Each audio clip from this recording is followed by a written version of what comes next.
So today I'd like to talk about perfectionism versus excellence and the difference between those two and why perfectionism may not be the best choice for you. So the difference that I see between perfectionism and excellence is that perfectionism is externally judged and motivated.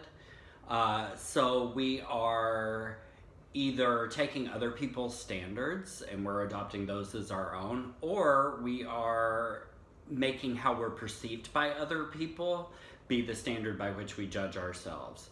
While excellence is internally motivated, it is looking inside of ourselves for what is important to us, for our sense of worthiness, and for our value system, and then making decisions based on that.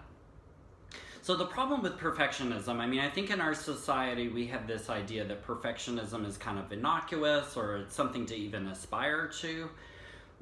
The problem with perfectionism is that when it's operating, then shame is somewhere around there operating as well. And shame can be a really powerful force that we want to be really mindful of. So let me tell you a quick story about this and how it showed up in my life.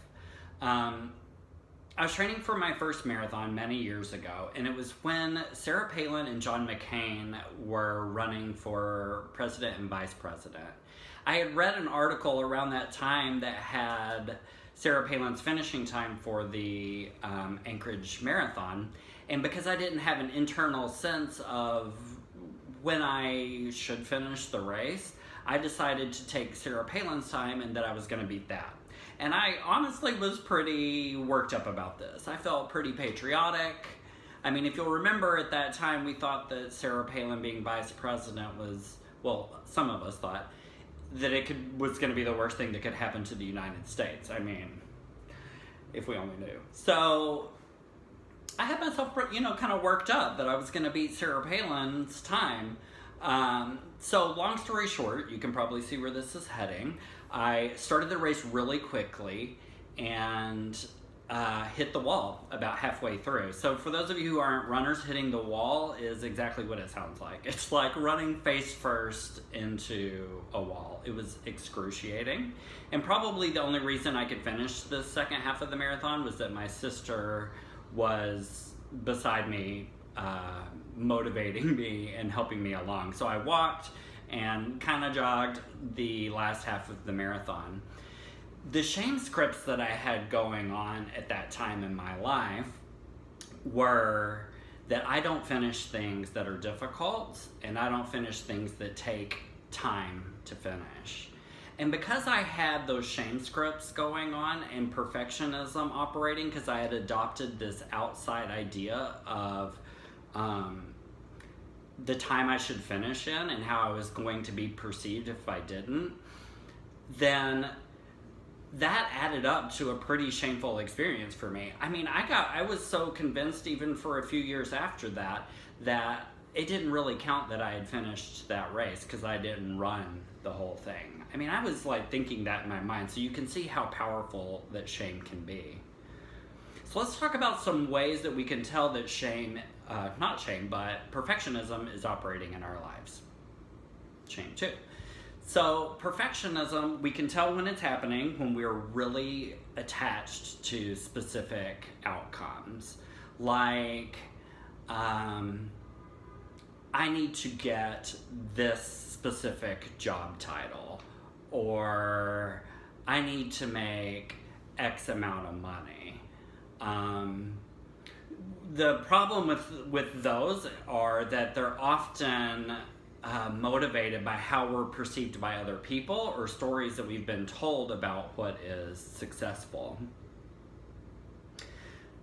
The second really notable way that we can tell that perfectionism is operating is that fear or lack are in control of our thinking. So some examples of this, these are like classic shame scripts of not being enough. Like, when I'm in a successful long-term relationship, then I'll feel happy and worthy.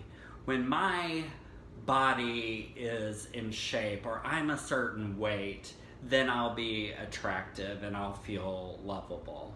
So you can see how, toxic those ideas can be, and where the shame is there, that who we are internally is not lovable just in ourselves or worthy, but that we need these external things. And the last one that I notice comes up is that there are a lot of words and stories attached to perfectionism. And I think that reason is because these things are externally motivated, so we need a lot of stories to keep that going. If somebody we want to do something because it's going to be perceived a certain way, that takes a lot of stories and words we have to get going to make sure that happens, to make sure that we're there, to make sure we don't fall short. While excellence, when that's operating, is still and quiet, because we're able to get in touch with ourselves, our inner sense of worthiness, and our own value system. So a funny thing happened while I was thinking about doing this video. I was on a run the other day. I was actually thinking about the video, and this group of shirtless college guys just blew past me on my run. And if I'd been in a place of perfectionism, then I could have had a lot of thoughts that perhaps I've had before, like, oh my gosh, those guys are so young, my body's never going to look like that again. Or, I bet those guys wouldn't be attracted to me, and what does that mean for how lovable I am? And because I wasn't in that mental place, those guys blew past me, and I said, thank you, universe, for your bountiful blessings. And I had a giggle, and I finished my run and had a great time, and had a totally different experience than I would have had if I had been in a different mindset.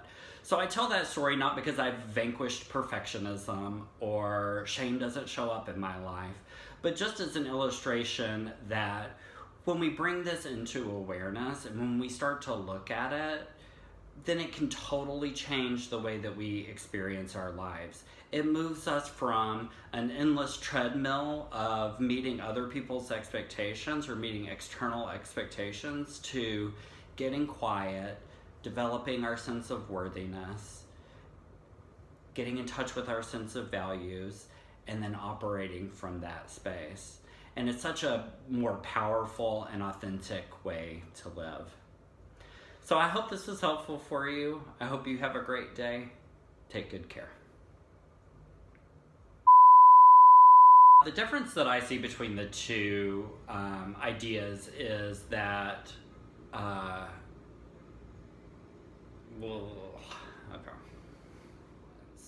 So let's start with talking about the difference, and then I'll talk about a story, and then, I like that.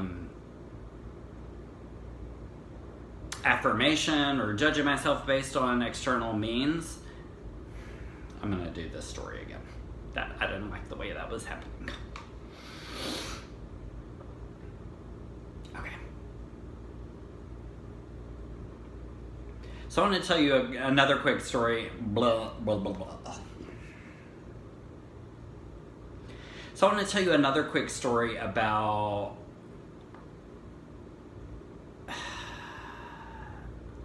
Jane. Okay. Here we go.